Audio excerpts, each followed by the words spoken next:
पुराणों में माघ महीने को बड़ा ही पुण्यदायी माना गया है। कहा जाता है कि माघ महीने में स्नान दान और व्रत का फल अन्य महीनों से कहीं अधिक मिलता है।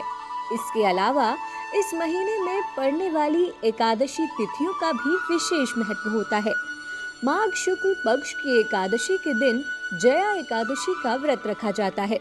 जया एकादशी व्रत करने से व्यक्ति को मोक्ष की प्राप्ति, पाप कष्ट से मुक्ति, आर्थिक संकट से मुक्ति, अग्निष्टोम यज्ञ के समान फल, सुखी वैवाहिक जीवन और चंद्र ग्रह के दोष दूर होते हैं। इस एक व्रत करने से आपकी कई समस्याओं का समाधान हो जाता है। चलिए जानते हैं जया एकादशी व्रत की तिथि, पूजा का मुहूर्त और पारण समय। पंचांग के अनुसार इस वर्ष माघ माह के शुक्ल पक्ष की एकादशी तिथि की शुरुआत 31 जनवरी दिन मंगलवार को सुबह 11:55 से हो रही है और इसका समापन अगले दिन 1 फरवरी दिन बुधवार को दोपहर 2:01 पर होगा।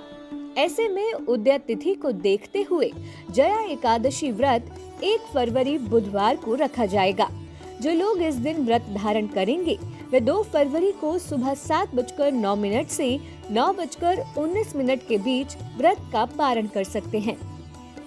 ऐसी मान्यता है कि यदि कोई व्यक्ति इस दिन की पूजा को विधिवत तरीके से पूर्ण करता है तो भगवान श्री हरि का आशीर्वाद उस व्यक्ति को जरूर प्राप्त होता है। भगवान श्री हरि की प्रसन्नता जिस घर के ऊपर बनी रहती है उस घर में माता लक्ष्मी का हमेशा वास रहता है। उस घर में दुख दरिद्रता कभी नहीं आती है।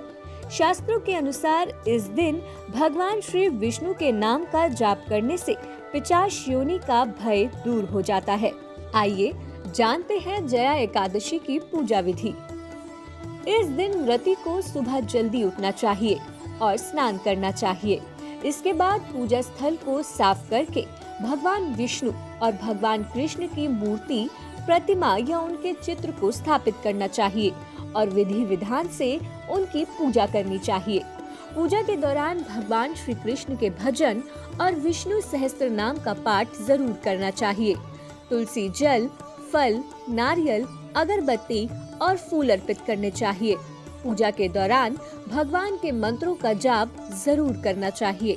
अगली सुबह यानी द्वादशी पर पूजा के बाद ब्राह्मणों को भोजन कराकर स्वयं भोजन कर जया एकादशी व्रत का पारण करना चाहिए। जया एकादशी व्रत कथा इस प्रकार है। चिरकाल में एक बार स्वर्ग में स्थित नंदन वन में उत्सव का आयोजन किया जा रहा था। इस उत्सव में सभी देवगण, सिद्धगण एवं मुनि उपस्थित थे। उस समय उत्सव में नृत्य और गायन का कार्यक्रम चल रहा था। नृत्य और गायन गंधर्व और गंधर्व कन्याएं कर रहे थे। उसी समय नृत्यका पुष्यवती की दृष्टि माल्यवान पर पड़ गई। माल्यवान भी नृत्यका पुष्यवती के यौवन पर मोहित हो गया। इससे नृत्यका पुष्यवती अपनी सुध खो बैठी और अमर्यादित ढंग से नृत्य करने लगी।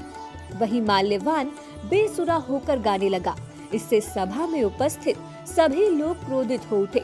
यह देख स्वर्ग नरेश क्रोधित हो उठे और उन्होंने दोनों को स्वर्ग से निष्कासित कर दिया। साथ ही ये श्राप दिया कि दोनों को अधम योनि प्राप्त होगी। कालांतर में दोनों को पिशाच बनकर जीवन व्यतीत करना पड़ा। जया एकादशी के दिन अज्ञात रूप से दोनों ने व्रत कर लिया। साथ ही दुख और भूख के चलते दोनों ने रात्रि जागरण भी किया। इस दौरान अनजाने में ही दोनों ने श्री हरि का स्मरण और सुमरन किया। दोनों की भक्ति से प्रसन्न होकर भगवान नारायण ने पुष्यवती और माल्यवान को प्रेत योनि से मुक्त कर दिया। अतः आप भी पूर्ण विधि विधान से जया एकादशी का व्रत कर भगवान विष्णु की कृपा प्राप्त करें। आप हमारे संत वाणी चैनल को सब्सक्राइब करें, वीडियो को लाइक करें, शेयर करें और हाँ, बेल आइकन पर क्लिक करना बिल्कुल ना भूलें ताकि हमारी किसी भी वीडियो की सूचना सबसे पहले आपको मिले।